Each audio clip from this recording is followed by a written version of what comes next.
नमस्कार, स्वागत है आपका हमारे चैनल में। मैं रानी गुप्ता आपके साथ। बड़ी खबर सामने आ रही है। आपको बता दें कि कॉलेजियम सिस्टम को लेकर के लगातार देखने को मिल रहा है कि किस कदर बहस छिड़ी हुई है। अब इसको लेकर के सुप्रीम कोर्ट ने भी सीधे तौर पर दो टूक कर दी है। आपको बता दें कि सुप्रीम कोर्ट ने कहा कि शीर्ष अदालत सबसे पारदर्शी संस्थान है, ऐसे में कॉलेजियम सिस्टम को बपटरी करना यह अपने आप में गलत होगा। आपको बता दें कि सुप्रीम कोर्ट ने शुक्रवार को कहा कि कुछ व्यस्त लोगों के बयानों के आधार पर वर्तमान कॉलेजियम प्रणाली को बपटरी नहीं किया जाना चाहिए। बता दें कि अदालत ने जोर देकर कहा कि शीर्ष अदालत सर्वाधिक पारदर्शी संस्थानों में से एक है।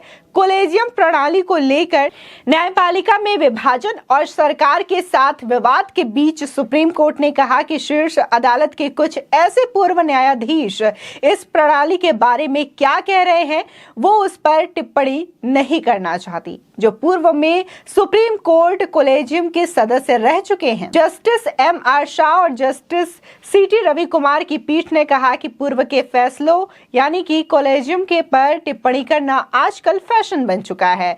जब वे कॉलेजियम का हिस्सा थे, हम उनकी टिप्पणियों के बारे में कुछ भी नहीं कहना चाहते। वर्तमान में काम कर रही कॉलेजियम प्रणाली को बेपटरी मत कीजिए। कॉलेजियम कुछ व्यस्त लोगों के आधार पर काम नहीं करता। कॉलेजियम को उनके कर्तव्यों के मुताबिक काम करने दीजिए। हम सबसे पारदर्शी संस्थानों में से एक हैं। बता दें कि शीर्ष अदालत RTI कार्यकर्ता अंजलि भारद्वाज की दिल्ली हाई कोर्ट के आदेश के विरुद्ध याचिका पर सुनवाई कर रही थी।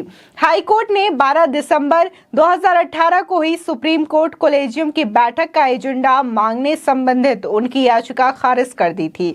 उस बैठक में कुछ जजों को सुप्रीम कोर्ट में पदोन्नत करने का फैसला लिया गया था। आपको बता दें कि भारद्वाज की ओर से पेश वरिष्ठ वकील प्रशांत भूषण ने कहा कि शीर्ष अदालत के पूर्व जज जस्टिस MB लोकुर 2018 में सुप्रीम कोर्ट कॉलेजियम का हिस्सा थे। उन्होंने सार्वजनिक रूप से कहा था कि उस वर्ष 12 दिसंबर को कॉलेजियम बैठक में लिए गए फैसलों को शीर्ष अदालत की वेबसाइट पर अपलोड किया जाना चाहिए था। बता दें कि 12 दिसंबर 2018 को तत्कालीन प्रधान न्यायाधीश रंजन गोगोई की अध्यक्षता में justice Lokur, AK Sikri, SK Bobde और NV रमन्ना, सभी जो कि अब रिटायर हो चुके हैं, उनके कॉलेजियम ने शीर्ष अदालत के न्यायाधीशों की नियुक्ति और हाई कोर्टों के मुख्याधीशों व न्यायाधीशों के स्थानांतरण के संबंध में कथित तौर पर कुछ निर्णय लिए थे, लेकिन उन प्रस्तावों को सुप्रीम कोर्ट की वेबसाइट पर अपलोड नहीं किया गया था। आपको बता दें कि जस्टिस लोकुर की रिटायर के बाद कॉलेजियम का संयोजन बदल गया और उसने 10 जनवरी 2019 को केंद्र को जस्टिस दिनेश माहेश्वरी और संजीव खन्ना की पदोन्नति की सिफारिश करने का एक और निर्णय लिया था और कहा कि 12 दिसंबर 2018 को पूर्व में की गई सिफारिशों को अंतिम रूप नहीं दिया जा सका क्योंकि उन पर नए सिरे से विचार करने का निर्णय लिया गया था। बता दें कि 10 जनवरी की बैठक में कॉलेजियम ने उपलब्ध अतिरिक्त सामग्री की रोशनी में पहले के प्रस्तावों पर पुनर्विचार करने का निर्णय लिया था। कथित घटनाओं का क्रम बताने वाले भूषण ने पीठ को बताया कि याचिकाकर्ता 12 दिसंबर 2018 को कॉलेजियम की बैठक से संबंधित केवल 3 विशिष्ट दस्तावेज की मांग कर रही हैं। साथ ही उन्होंने कहा कि यहाँ सवाल ये है कि क्या कॉलेजियम का फैसला सूचना के अधिकार कानून के दायरे में आता है। बाद में 10 जनवरी 2019 को हुई बैठक में 12 दिसंबर 2018 को लिए गए फैसले का जिक्र है। आपको बता दें कि इस बिंदु पर पीठ ने कहा कि 2018 की बैठक में लिए गए निर्णय मौखिक थे और ना ही लिखित। इस पर प्रशांत भूषण ने पूछा, कहाँ कहा गया है कि ये लिखित फैसला नहीं बल्कि मौखिक फैसला था। साथ ही उन्होंने कहा कि क्या देश के लोगों को ये जानने का अधिकार नहीं है कि कॉलेजियम की किसी विशेष बैठक में क्या निर्णय लिए गए हैं। सुप्रीम कोर्ट के लोक सूचना अधिकारी को ये बताने को कहें कि 12 दिसंबर 2018 का फैसला लिखित नहीं था। भूषण ने पूछा कि क्या सुप्रीम कोर्ट आरटीआई कानून से परे है और दावा किया कि सूचना का अधिकार एक मौलिक अधिकार है। शीर्ष अदालत ने कहा कि ये याचिका पर आदेश पारित करेगी और अपना फैसला सुरक्षित रख लिया है। आपको बता दें कि जिस तरीके से लेकर हो रहा है कॉलेजियम सिस्टम को बहस लगातार जारी है, जहां इसको लेकर के कानून मंत्री किरण रिजिजू ने भी सीधे तौर पर बयान दिया था और कहा था कि कॉलेजियम सिस्टम बिल्कुल ही विभिन्न है, संविधान से बिल्कुल अलग है। तो इसके साथ ही देखने को मिला था कि अभी हाल ही में उपराष्ट्रपति ने भी इसको लेकर के बयान दिया था जजों की नियुक्ति और कॉलेजियम सिस्टम को लेकर के। उन्होंने कहा कि जब 2015 में इसे खारिज कर दिया गया था कोर्ट के द्वारा, तो आखिर सदन में इसको लेकर के आवाज क्यों नहीं उठी? क्योंकि सीधे तौर पर पीएम मोदी का ये पहला संवैधानिक फैसला लिया जाना बताया जा रहा है। कहा जा रहा था कि ये पीएम मोदी के द्वारा पहला ऐसा कानून था जिसे एक संशोधन करना था और जिसको लागू भी करना था। आपको बता दें कि कॉलेजियम सिस्टम की शुरुआत दरअसल पूर्व प्रधानमंत्री अटल बिहारी वाजपेयी के शासनकाल में देखने को मिली थी। ऐसे में देखने को मिलता है कि संविधान के अनुसार यहाँ पर जजों की नियुक्तियां सरकार द्वारा की जाती है।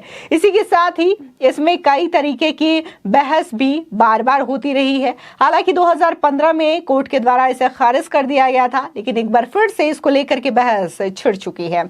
आपको बता दें कि कॉलेजियम सिस्टम को लेकर के तरह तरह के सवाल अभी भी उठते हुए नजर आ रहे हैं। इसी के साथ ही अगर बात हम कॉलेजियम सिस्टम को लेकर के करें तो अभी हाल ही में राष्ट्रपति द्रौपदी मुर्मू ने भी कानून व्यवस्था को लेकर के चिंता व्यक्त की थी और उन्होंने कहा था कि जो गरीब लोग हैं, जो कि छोटे मोटे अपराध की वजह से जेल काट रहे हैं और ऐसे लोगों को जमानत मिल जाती है, तो आखिर क्यों उन्हें परेशानी भुगतनी पड़ती है, उनको जल्द रिहा क्यों नहीं किया जाता।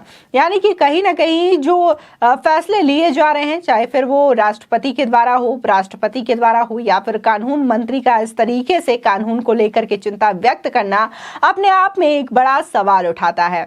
आपको बता दें कि कॉलेजियम सिस्टम को लेकर के समय समय पर विवाद देखने को मिल रहा है और इसको लेकर के जहां फैसला सुरक्षित किया गया था और ये कहा गया था कि इस प्रणाली को लागू किया जाएगा ताकि जजों की नियुक्ति पूरी तरीके से पारदर्शी तरीके से हो, क्योंकि जो सुप्रीम कोर्ट है वो शीर्ष अदालत है और शीर्ष अदालत होने के नाते ये कहा गया है सुप्रीम कोर्ट के द्वारा कि वो सबसे पारदर्शी संस्थान है।